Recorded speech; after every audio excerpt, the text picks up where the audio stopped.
Good morning, TLD. This is Thursday morning, and we're going to do a quick recap during our morning Mojo time. I think we had another great day yesterday, and we're looking forward to another good day today. For our recap, Wonder Wednesday with Michelle and Cindy was great. I especially appreciated the behind the scenes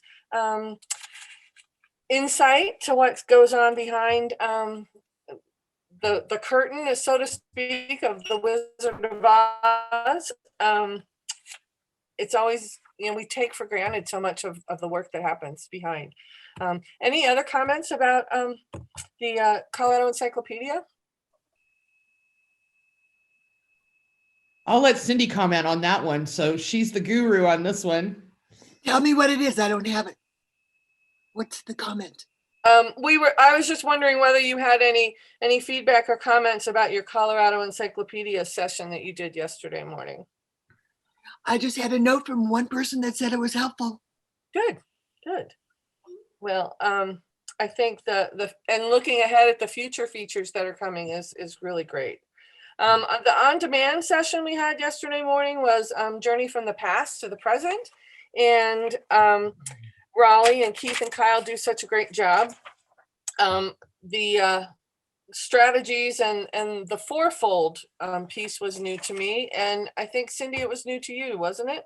It was, and I was just glad to learn what it was because it sounded so intriguing that it was mentioned in other sessions, and I kept thinking, what is that? What is that?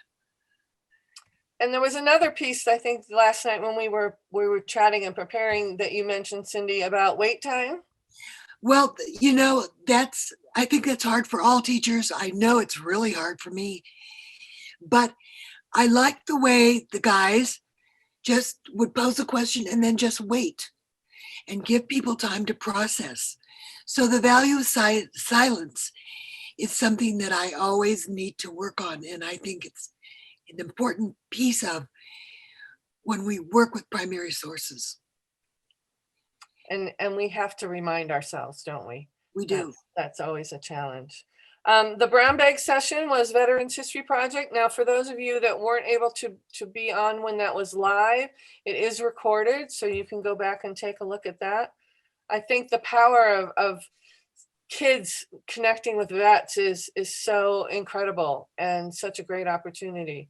And Cindy, you had some comments too. Well, yes, and I think it was with Michelle showing us how so easy to search, so many ways to search, and pointing out that there's various ways a story can be told, like oral history or through photos or letters or objects. So that was, I think that's what makes that project so rich, such a treasure trove. And especially the first person account. I think so often we hear things, from someone else retelling the story, but hearing that first person account is really powerful. Absolutely.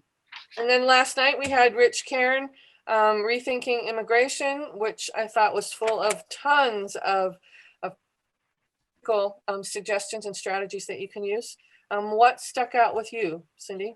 I was really intrigued by the universal design learning and the way that all parts, with the engagement, the representation, and the action expression, that all parts of the brain are activated.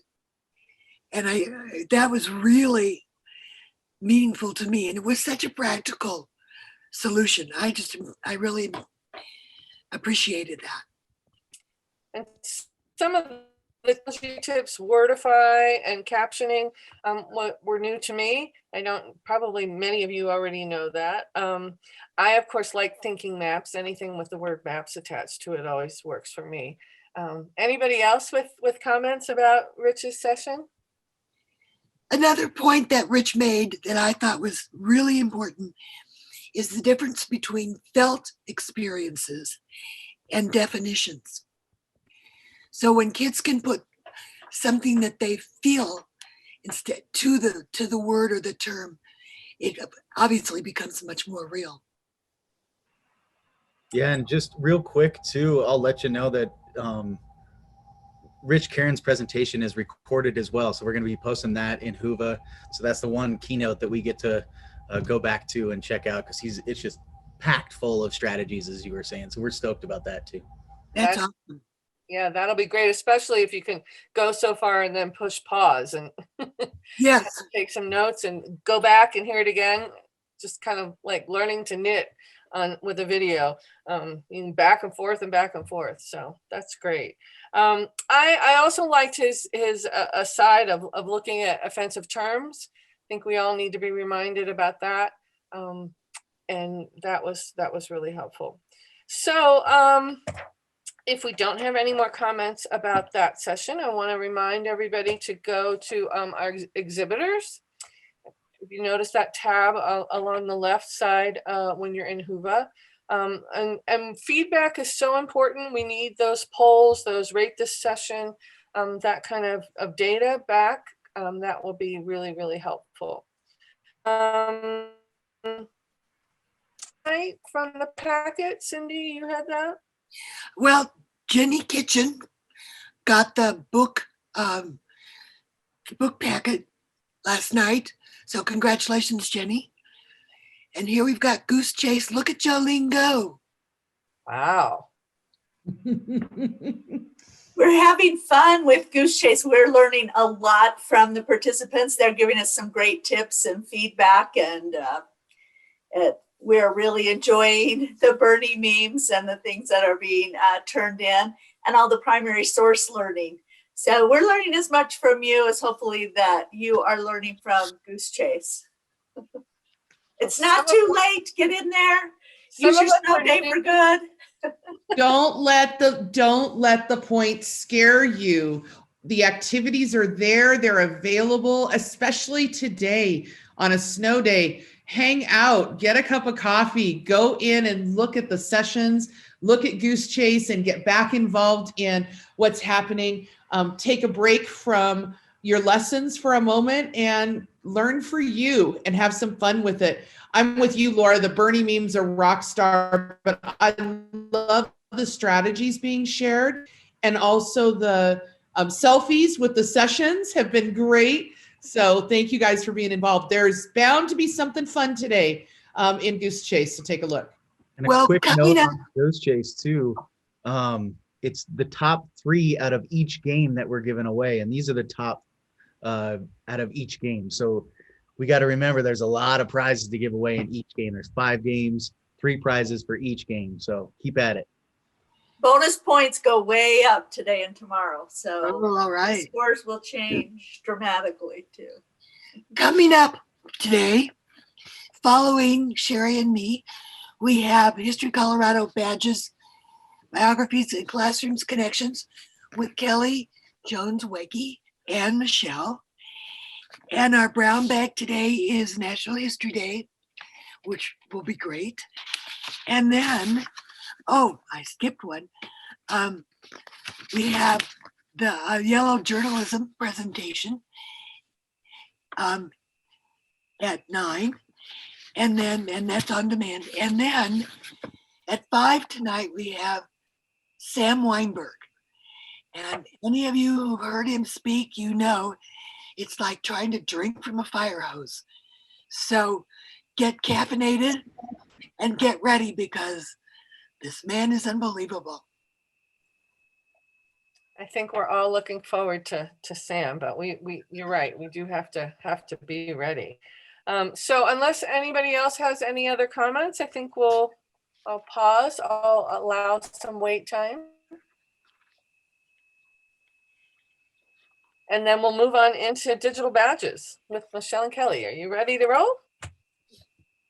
Yeah, and I think we're going to do a little more than digital badges. We're going to start, and Kelly and I really enjoy History Colorado. We have been exceptionally lucky that we have been on their advisory board for, I don't know, Kelly, how many years? It's been a long time. Yeah, I think, it was before my son was born. So I want to say at least 10 years. Yeah. So yeah. we've seen Colorado grow up, right? I mean, we've seen all the work just come together. And so we just want to start today. We do a lot with History Colorado for a lot of different reasons, and mostly because we love it and we engage in the classroom with it. And today we're just going to do a quick review of some of their resources, but also give you a heads up on a few great things that are happening. So I've been in and out this week, but I'm Michelle Pearson from Century Middle School. I'm a teacher and historic preservationist. Kelly, you want to introduce yourself? Yeah, I'm Kelly Jones-Wagy, and I have also been in and out this week. I am a high school teacher at usually Overland High School, and this year I am at Elevation High School in the Cherry Creek School District, the online school. So, all right. So if you don't know, History Colorado is really your collection of state history museums. We often think of our history museum as the History Colorado Center, which is in Denver, but it's much more than that. It includes all of our small museums, such as Fort Vasquez and Trinidad and the wonderful El Pueblo Museum in Pueblo. And then out in Montrose, our Youth Center, Fort Garland, which is an amazing stop just prior to the Great Sand Dunes as you're headed into Alamosa. But it also hosts our State Preservation Office. And this is the entity that helps to preserve our historic places and provide engaging and meaningful activities that allow people to engage in the understanding of their community historic places. And if you're not using historic places as a primary source, you should be probably. We're going to give you some resources today to help with that.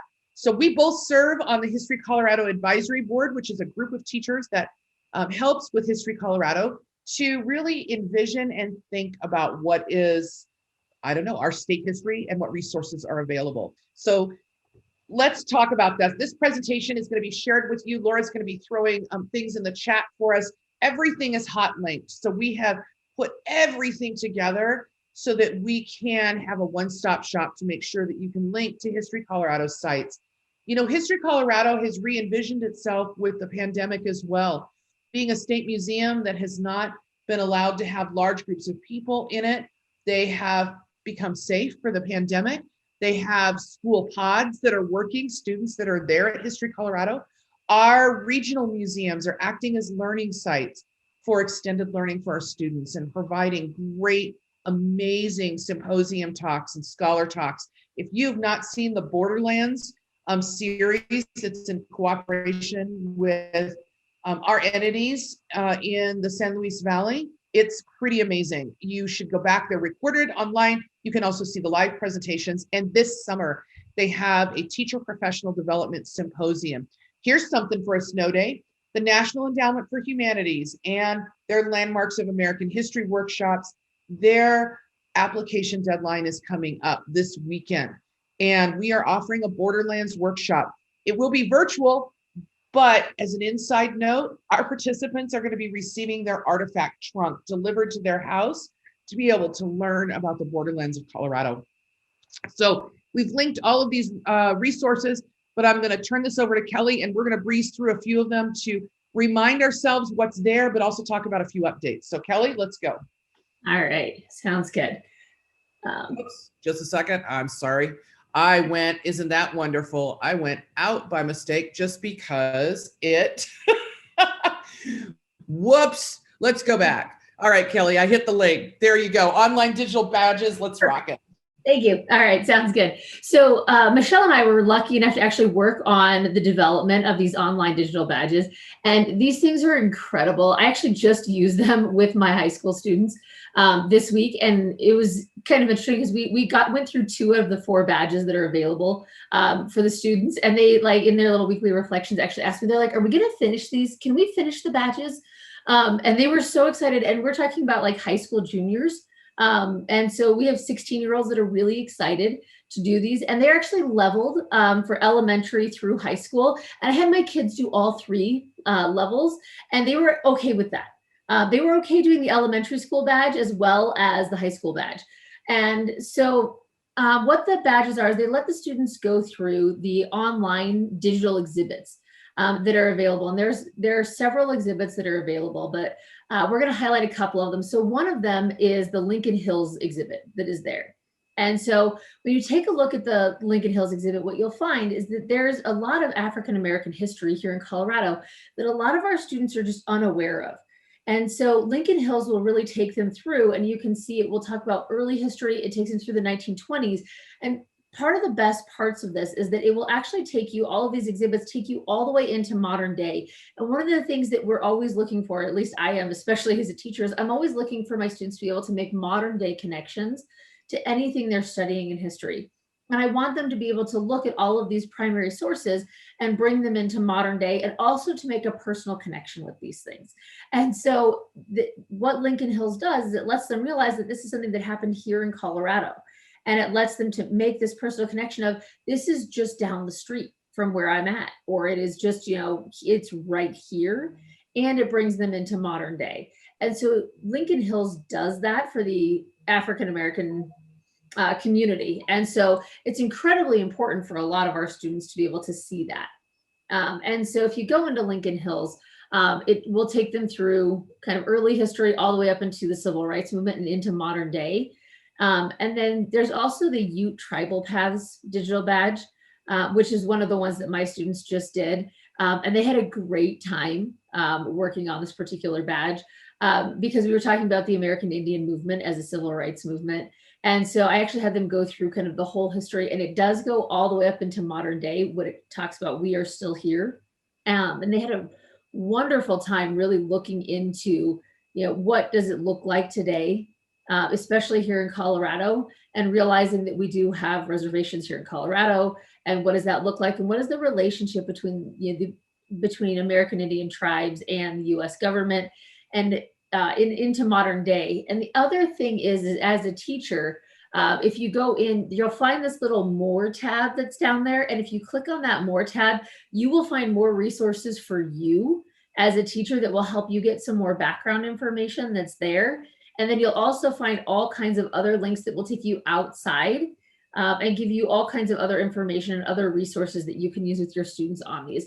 So it's this incredible kind of piece. And you'll find on the digital badges, up in the top right-hand corner is how you get started and things. So if you just click on that, you can make an account that's up there, and you can actually log your students in and track their progress on digital badges, which is really nice, because then you can see kind of where they are and how well they're doing on getting through all of the badges and things like that. So you can just enter your students in and put the same password, and it's really fast. I put like 150 students in my class in probably like maybe 10 minutes a couple of weeks ago, so that they could go in and do all of their digital badges. So there's our online digital badge. If you have any questions. Really quickly too. Yeah. Yeah, really quickly too, they have been upgraded. The badges are, they reformatted them. They're working really well. Students can track their progress and keep a digital download of their badges as well, which a lot of them really enjoy. So, you know, let's talk about the other classroom resources that are there. Kelly, do you want to just mention a few of these really quickly?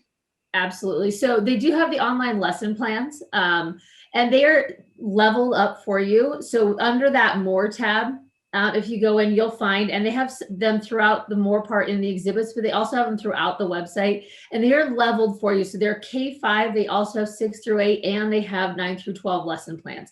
So you'll find that you have resources that are leveled for you with different resources that are available. And then you'll also find online biographies of Colorado residents throughout history. So you'll have all of those that are available for you.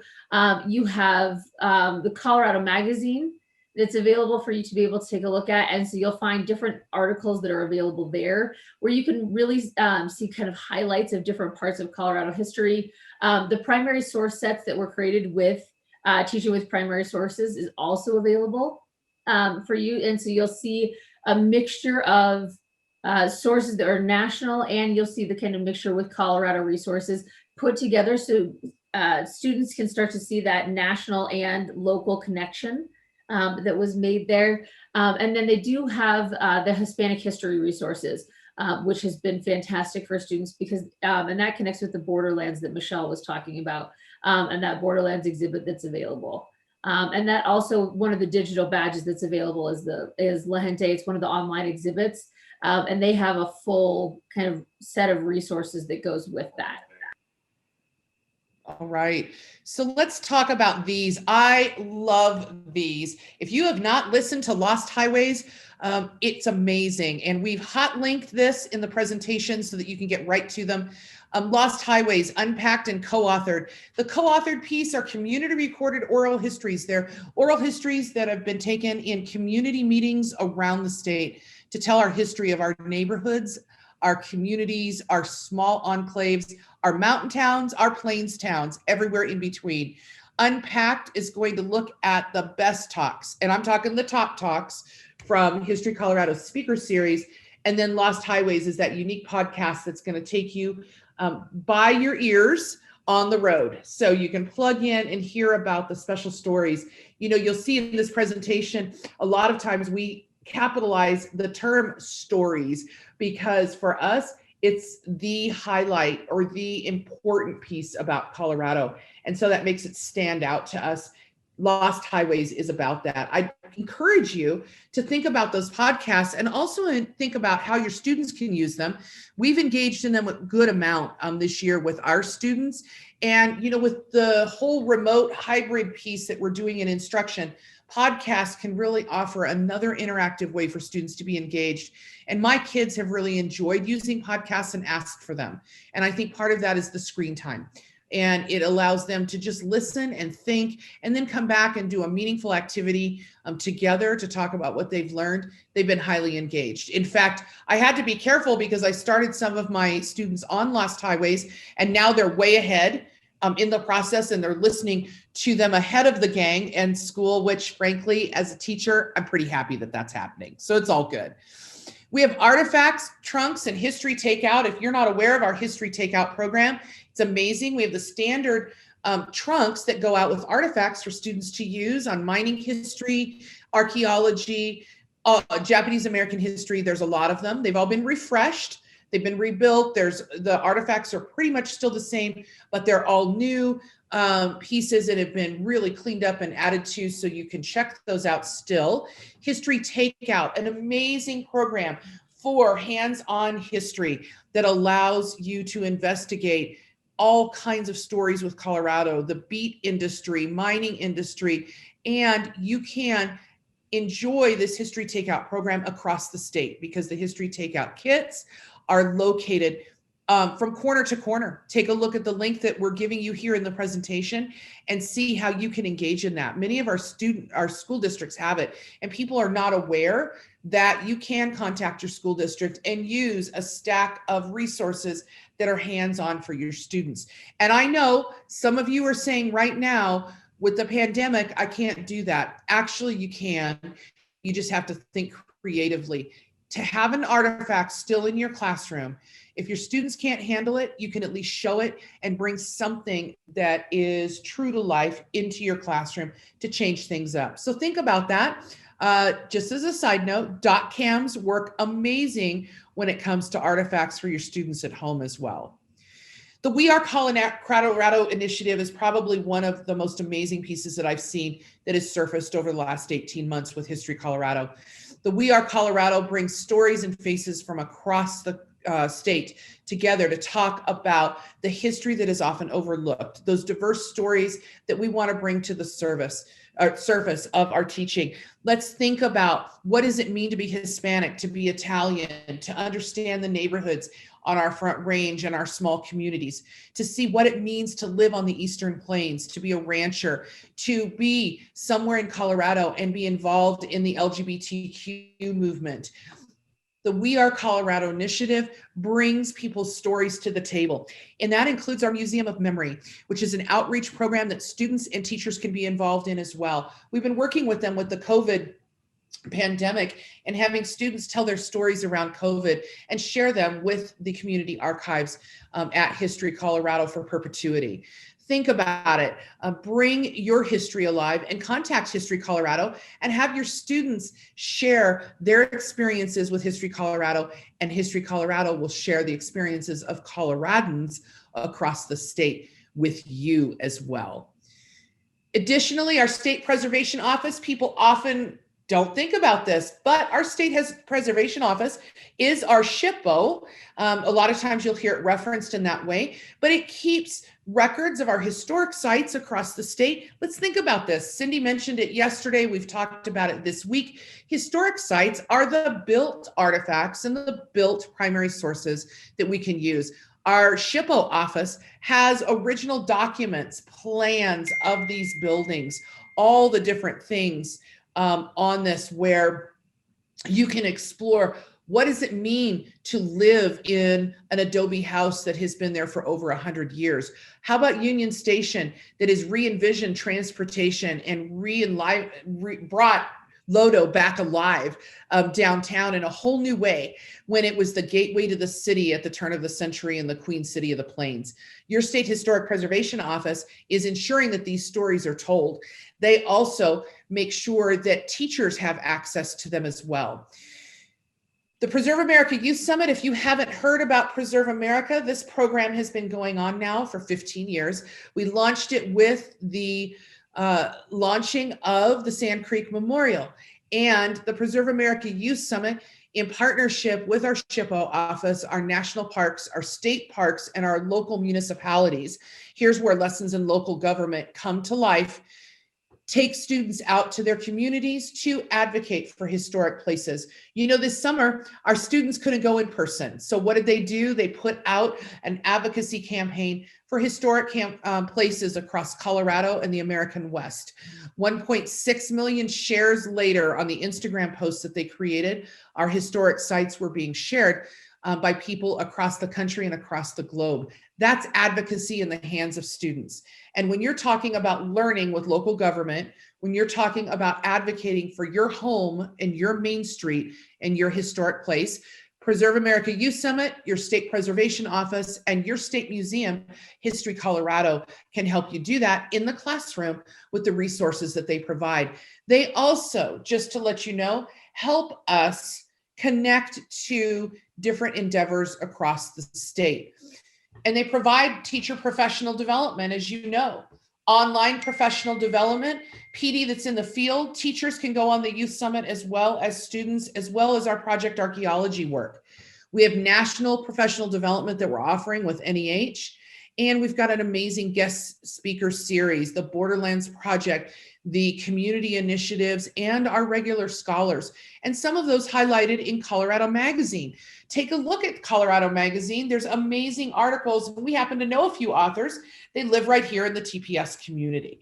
So think about these pieces and then think about the things that you come across, including Colorado Experience on Rocky Mountain PBS, Colorado Encyclopedia, as we spoke about yesterday, and many of the other programs.